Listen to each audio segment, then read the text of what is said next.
Hello students, NCERT science class 8 के इस video में आपका स्वागत है।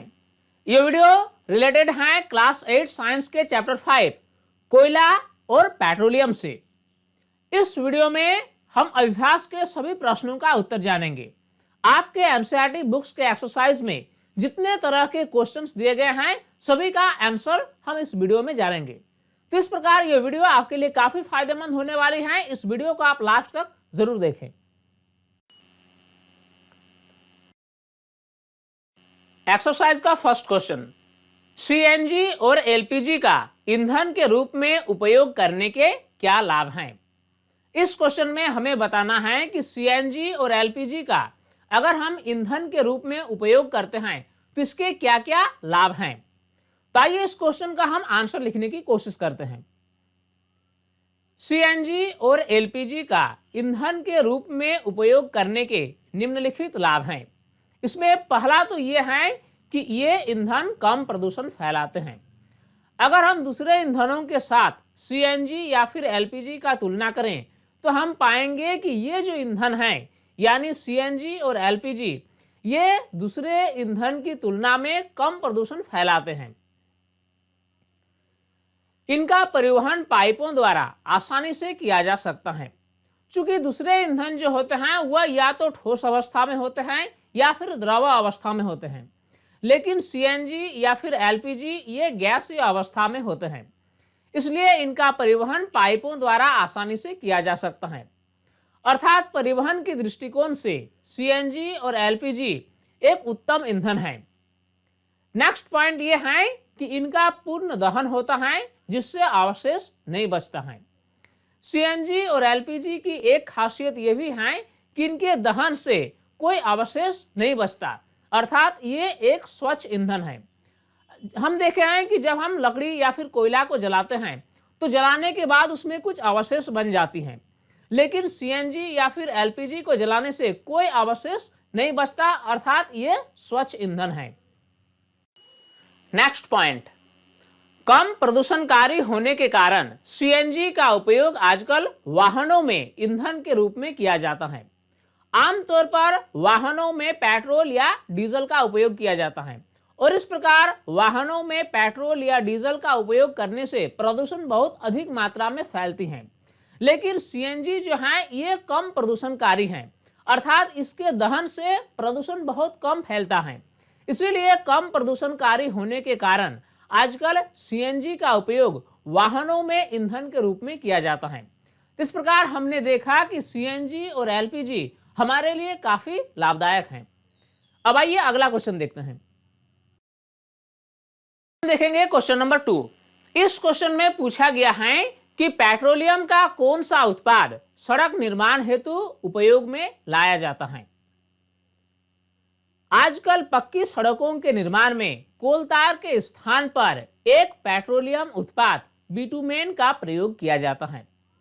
पहले के जमाने में क्या होता था कि सड़क के निर्माण करने के लिए कोलतार का इस्तेमाल किया जाता था, लेकिन आजकल कोलतार का इस्तेमाल न करके एक पेट्रोलियम उत्पाद जिसका नाम है बिटुमेन का प्रयोग किया जाता है।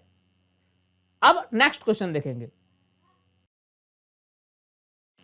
अगला है क्वेश्चन नंबर 3। वर्णन कीजिए मृत वनस्पति से कोयला किस प्रकार बनता है, यह प्रक्रम क्या कहलाता है। आइए इस क्वेश्चन का हम आंसर लिखने की कोशिश करते हैं। लाखों वर्ष पूर्व पृथ्वी पर घने वन थे। प्राकृतिक आपदाओं के कारण ये वन मृदा के नीचे दब गए। उच्च ताप और दाब की स्थिति में लाखों वर्षों के समय अंतराल में मृत पेड़ पौधे धीरे धीरे कोयले में परिवर्तित हो गए। वैज्ञानिकों का ऐसा मानना है कि लाखों वर्ष पूर्व पृथ्वी पर घने वन थे और किसी प्राकृतिक आपदाओं के कारण ये वन मिट्टी के नीचे दब गए और लाखों वर्षों के समय अंतराल में उच्च ताप और उच्च दाब की स्थिति में ये जो मृत पेड़ पौधे हैं ये धीरे धीरे कोयले में परिवर्तित हो गए। यह प्रक्रम कार्बनीकरण कहलाता है, यानी लाखों वर्षों के समय अंतराल में मृत पेड़ पौधे का धीरे धीरे कोयले में परिवर्तन होने की जो प्रक्रिया है इसे कार्बनीकरण कहते हैं। अब आइए अगला क्वेश्चन का आंसर लिखते हैं। अगला है क्वेश्चन नंबर 4। इस क्वेश्चन में हमें रिक्त स्थानों को भरना है। इसमें पहला क्वेश्चन है कि खाली स्थान तथा खाली स्थान जीवाश्म ईंधन है, यानी दो स्थानों पर हमें सही शब्द को भरना है।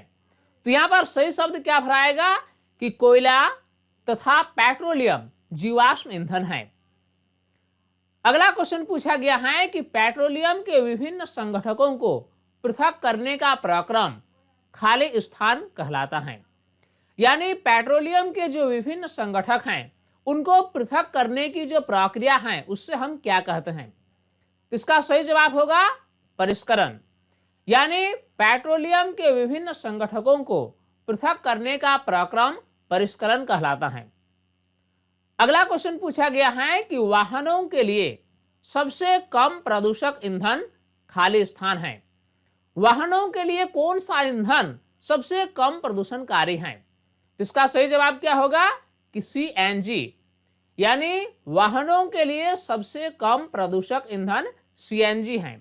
सीएनजी का पूरा नाम है कंप्रेस्ड नेचुरल गैस। हम देखेंगे एक्सरसाइज का क्वेश्चन नंबर 5। निम्नलिखित कथनों के सामने सत्य अथवा असत्य लिखिए। इस क्वेश्चन में हमें कुछ कथन दिए जाएंगे, इसमें कौन सा कथन सत्य है और कौन सा कथन असत्य है ये हमें बताना है। पहला कथन दिया गया है कि जीवाश्म ईंधन प्रयोगशाला में बनाए जा सकते हैं। तो ये जो कथन है ये एक असत्य कथन है। कारण क्या है कि जो जीवाश्म ईंधन है ये प्रयोगशाला में नहीं बनाए जा सकते हैं। जीवाश्म ईंधन के बनने में लाखों वर्षों का समय लग जाता है और कोयला, पेट्रोलियम ये सभी जो ईंधन है ये सभी जीवाश्म ईंधन के उदाहरण हैं, यानी ये कथन जो है ये एक असत्य कथन है। अगला कथन दिया गया है कि पेट्रोल की अपेक्षा सीएनजी अधिक प्रदूषक ईंधन है। वास्तव में क्या है कि सीएनजी जो है ये कम प्रदूषणकारी हैं, ये कम प्रदूषण फैलाते हैं पेट्रोल या डीजल के तुलना में।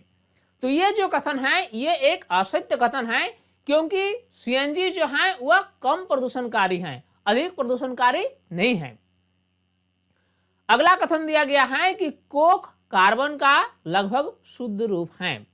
तो ये एक सही कथन है, क्योंकि कोक जो है वह कोयले से बनाया जाता है और ये कोक जो है कार्बन का लगभग शुद्ध रूप है, यानी ये कथन जो है ये एक सत्य कथन है। अगला है कि कोलतार विभिन्न पदार्थों का मिश्रण है। कोलतार जो है ये विभिन्न प्रकार के पदार्थों का मिश्रण है, ये एक सत्य कथन है। अगला कथन दिया गया है कि मिट्टी का तेल एक जीवाश्म ईंधन नहीं है। ये एक असत्य कथन है, क्योंकि मिट्टी का तेल जो है वह जीवाश्म ईंधन की श्रेणी में आता है। अब आइए अगला क्वेश्चन देखते हैं। नेक्स्ट है क्वेश्चन नंबर 6। समझाइए जीवाश्म ईंधन समाप्त होने वाले प्राकृतिक संसाधन क्यों हैं। इस क्वेश्चन में हमें वर्णन करना है कि कैसे जीवाश्म ईंधन समाप्त होने वाले प्राकृतिक संसाधन हैं। तो आइए इस क्वेश्चन का हम आंसर लिखने की कोशिश करते हैं।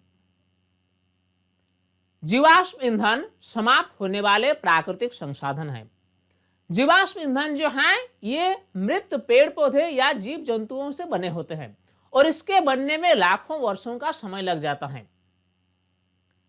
पृथ्वी पर जीवाश्म ईंधन का भंडार सीमित है, जो केवल कुछ वर्षों तक के लिए ही पर्याप्त है। हमारी पृथ्वी पर अनेक ऐसे स्थान हैं जहां पर जीवाश्म ईंधन की उपस्थिति का पता चला है और ये जीवाश्म ईंधन का जो भंडार है वह सीमित है, जो कि हमारे लिए कुछ वर्षों तक के लिए ही पर्याप्त है। जीवाश्म ईंधनों के निर्माण में लाखों वर्षों का समय लग जाता है, अतः जीवाश्म ईंधन का विवेकपूर्ण दोहन करना चाहिए। चूंकि जीवाश्म ईंधन का बनने में लाखों वर्षों का समय लग जाता है, इसीलिए हमें जीवाश्म ईंधनों के उपयोग को विवेकपूर्ण करना चाहिए। अर्थात जीवाश्म ईंधन जो है वह प्रकृति द्वारा प्रदत्त सीमित मात्रा में ईंधन है। तो इस प्रकार जीवाश्म ईंधन जो है वह समाप्त होने वाले प्राकृतिक संसाधन है। नेक्स्ट क्वेश्चन देखते हैं। देखेंगे क्वेश्चन नंबर 7, कोक के अभिलक्षणों और उपयोगों का वर्णन कीजिए। अब आइए इस क्वेश्चन का हम उत्तर लिखने की कोशिश करते हैं। कोक एक कठोर, सरंध्र और काला पदार्थ है। यह कोयले के प्रक्रम द्वारा प्राप्त किए जाते हैं। कोक कार्बन का लगभग शुद्ध रूप होता है। कोक का उपयोग इस्पात के औद्योगिक निर्माण और बहुत से धातुओं के निष्कर्षण में किया जाता है। कोक जो है ये एक काले रंग का पदार्थ है जो कि कठोर और सरंध्र होता है, और ये जो कोक है ये कोयले से प्राप्त किए जाते हैं। और कोक जो है ये कार्बन का लगभग शुद्ध रूप होता है जिसका उपयोग इस्पात के औद्योगिक निर्माण या फिर बहुत से धातुओं के निष्कर्षण में किया जाता है। अब आइए देखते हैं क्वेश्चन नंबर 8। क्वेश्चन नंबर 8 में पूछा गया है कि पेट्रोलियम निर्माण के प्रक्रम को समझाइए। अब आइए इस क्वेश्चन का हम उत्तर लिखने की कोशिश करते हैं।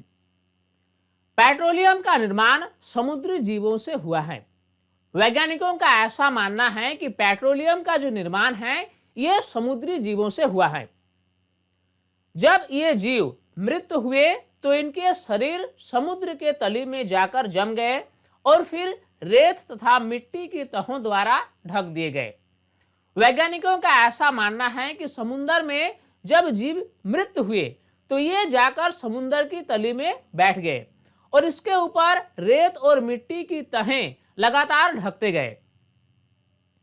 लाखों वर्षों में वायु की अनुपस्थिति, उच्च ताप और उच्च दाब ने मृत जीवों से पेट्रोलियम और प्राकृतिक गैस का निर्माण हुआ।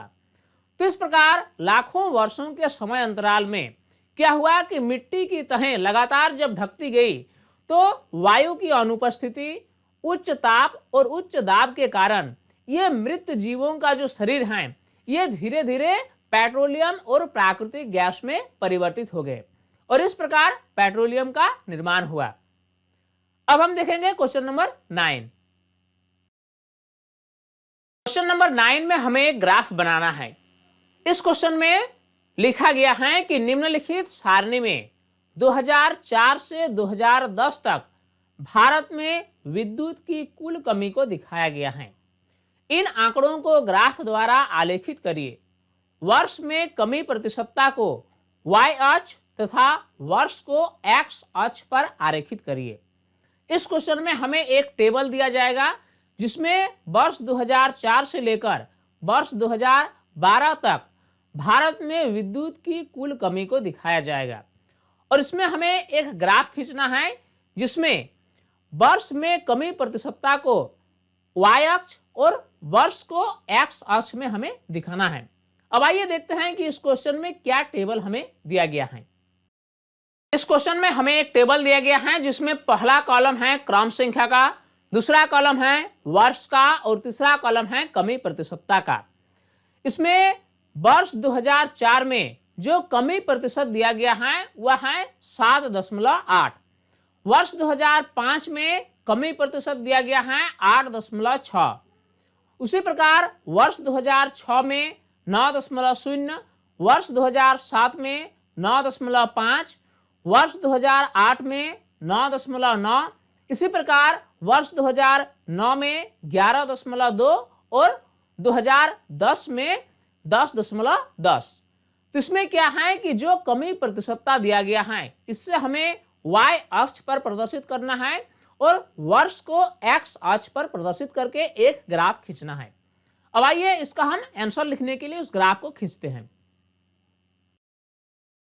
इस क्वेश्चन में बताए गए ग्राफ को खींचने के लिए सबसे पहले हम एक ग्राफ पेपर लेंगे और इसमें जो कमी प्रतिशत दिया गया है उससे हमें y अक्ष पर प्रदर्शित करना है और वर्ष को x अक्ष पर प्रदर्शित करना है। वर्ष का जो मान टेबल में दिया गया है वह है 2004 से लेकर 2010 तक। अगर हम 2004 की बात करें तो इसमें कमी प्रतिशत टेबल में दिया गया है 7.8, यानी 7.8 और 2004 को मिलाते हुए एक हम बिंदु लगाएंगे। इसी प्रकार 2005 में जो कमी प्रतिशत दिया गया है वह है 8.6, यानी 8.6 y एक्सिस का 8.6 और एक्स एक्सिस का 2005, इन दोनों को मिलाते हुए एक हम बिंदु लगाएंगे। इसी प्रकार 2006 में कमी प्रतिशत दिया गया है 9, यानी 9 को 2006 के साथ मिलाते हुए एक हम बिंदु लगाएंगे। 2007 में जो कमी प्रतिशत दिया गया है टेबल में वह है 9.5, यानी 9.5 को और 2007 को आपस में मिलाते हुए एक हम बिंदु लगाएंगे। इसी प्रकार 2008 का जो कमी प्रतिशत दिया गया है वह है 9.9। 2009 में जो कमी प्रतिशत दिया गया है वह है 11.2, यानी y एक्सिस का 11.2 और x एक्सिस का 2009, इन दोनों को मिलाते हुए एक हम बिंदु लगाएंगे। ठीक इसी प्रकार 2010 में जो कमी प्रतिशत दिया गया है वह है 10, यानी 10 और 2010 आपस में मिलाते हुए एक हम बिंदु लगाएंगे। इस प्रकार सभी वर्ष का बिंदु हमने लगा लिया। अब हमें ग्राफ खींचने के लिए क्या करना होगा कि सभी बिंदुओं को आपस में जोड़ देना होगा। तो इस प्रकार इस क्वेश्चन में बताए गए ग्राफ को हमने खींच लिया। तो इस वीडियो में हमने क्वेश्चन नंबर 1 से लेकर क्वेश्चन नंबर 9 तक सभी क्वेश्चन का जवाब देख लिया। उम्मीद करता हूं यह वीडियो आपके लिए काफी हेल्पफुल होगी और इस वीडियो से आपने काफी कुछ सीखा होगा।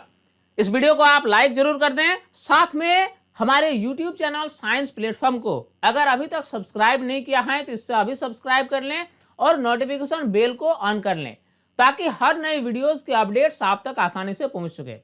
ये वीडियो आपको कैसा लगा आप हमें कमेंट सेक्शन में जरूर बताएं। तब तक के लिए बाय।